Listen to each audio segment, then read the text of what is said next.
Waouh! Waouh! Quel souvenir!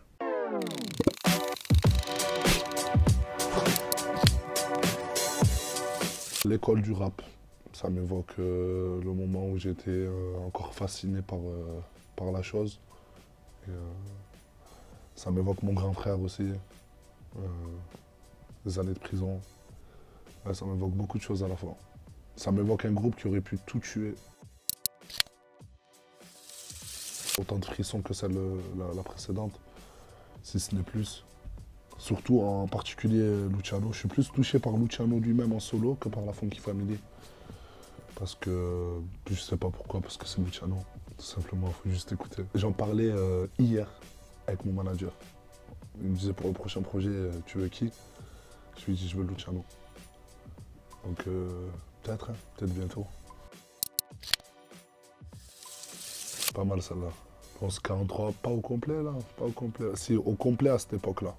À cette époque-là, parce qu'il était composé que de eux à cette époque-là. Premier 100 000 vues que j'ai vu de ma vie. 100 000 vues, c'était un truc avant. Il n'y avait personne qui faisait des vues à part Rof et Booba. Et ils avaient réussi à faire 100 000 vues avec le clip On arrive en force, c'était en 2010. Truc de malade. À cette époque-là, moi j'étais en train de leur cavaler derrière. Ouais, on te voit dans certains clips. On me voit dans certains clips, on me voit dans certaines scènes avec eux. Notamment aux côtés d'SAH et de Naps, parce que je leur courais derrière tous les deux, le plus souvent. Fred de Musset, Lorenzaccio, waouh, c'est lourd ça. Qu'est-ce que ça m'évoque? Ça m'évoque ma prof de français, de première. Qu'est-ce que ça m'évoque? Franchement, je sais pas, c'est un classique de la littérature, tout simplement. Je l'ai bouffé. En fait, je lisais pas beaucoup les livres qu'on me donnait à l'école. Et celui-là, je sais pas pourquoi, je l'ai lu. Et l'histoire, elle m'a plu. En fait. L'histoire, elle m'a plu. L'histoire en elle-même, le cousin, l'empereur, tout ça, le parallélisme avec le régime de Vichy. Parce qu'à l'époque, c'est par rapport au régime de Vichy que. Ou peut-être pas le régime de Vichy, mais un délire genre peut-être Louis-Napoléon, un truc dictatorial en tout cas.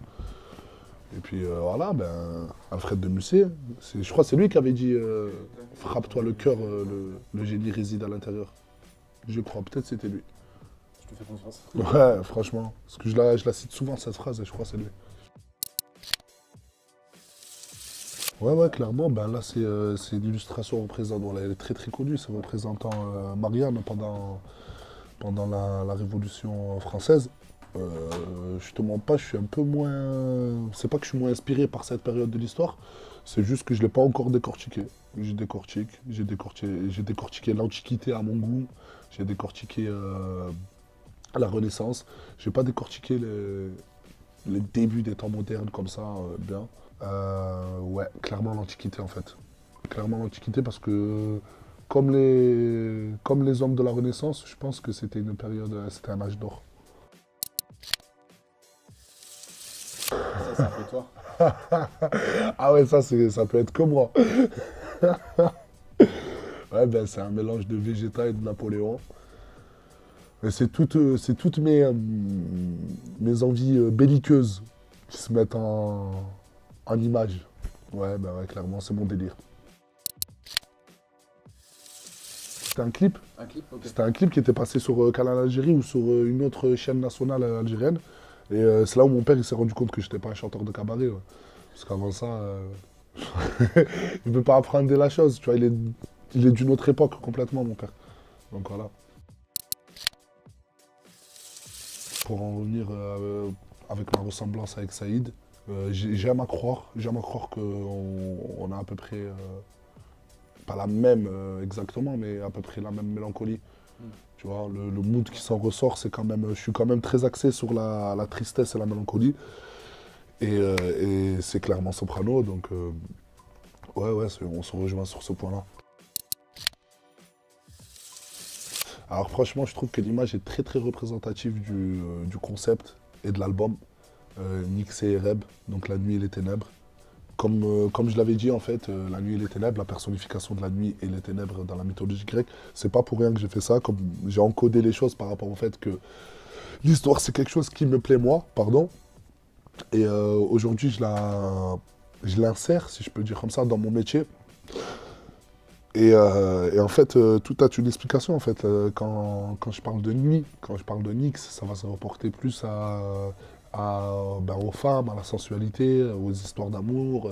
C'est pas la nuit effrayante en fait, c'est la nuit quoi. Tu vois, la nuit séduisante. Et Ereb, les ténèbres, ça va plus se reporter au moment violent de ma vie, au moment où j'ai douté, au moment où dit hardcore, avec tout ce qu'on peut, tout le divertissement qu'on peut apporter dedans. Et en fait, la cover, je la trouve très représentative du projet, parce que on voit au milieu que je suis jeté dans ma vie, en fait. Je suis jeté au milieu de ma vie qui, c'est pas vraiment ça, c'est un peu la nuit et les ténèbres là pour l'instant.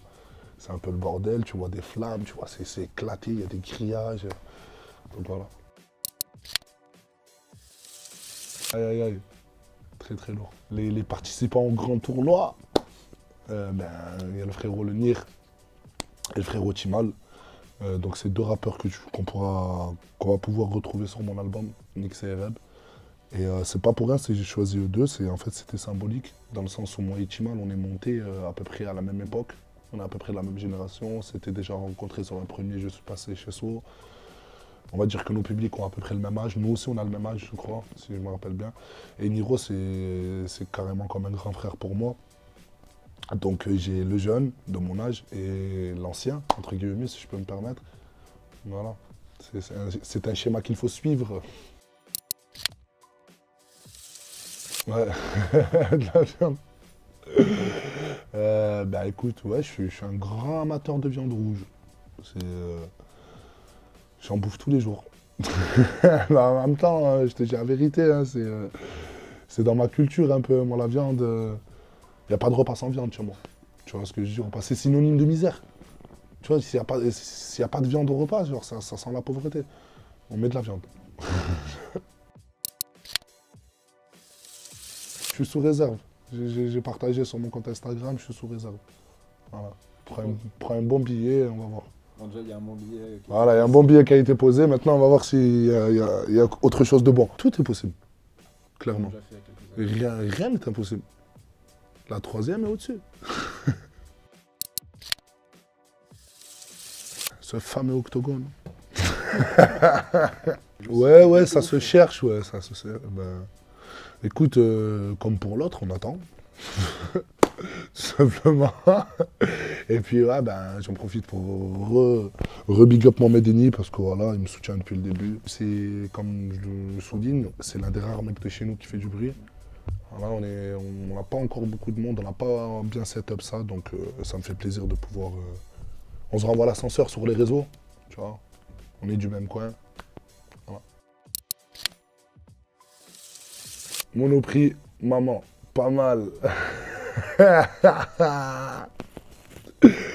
Ouais, c'est ce qui s'est passé, clairement. Le vigile, attrapé, maman, essayé, mais j'ai pas réussi. Quand on était petit, on avait essayé de voler des bonbons. Et ce qui s'est passé, c'est que mes collègues, ils ont fait un coup de bluff. Ils ont vu une dame passer, ils ont dit maman, ils ont couru. Et le vigile n'a pas été assez rapide. Et moi, j'ai essayé de réitérer la chose 5 minutes après, mais ça n'a pas marché. C'est ma vraie maman qui venait me chercher ce jour-là. Pas de chance.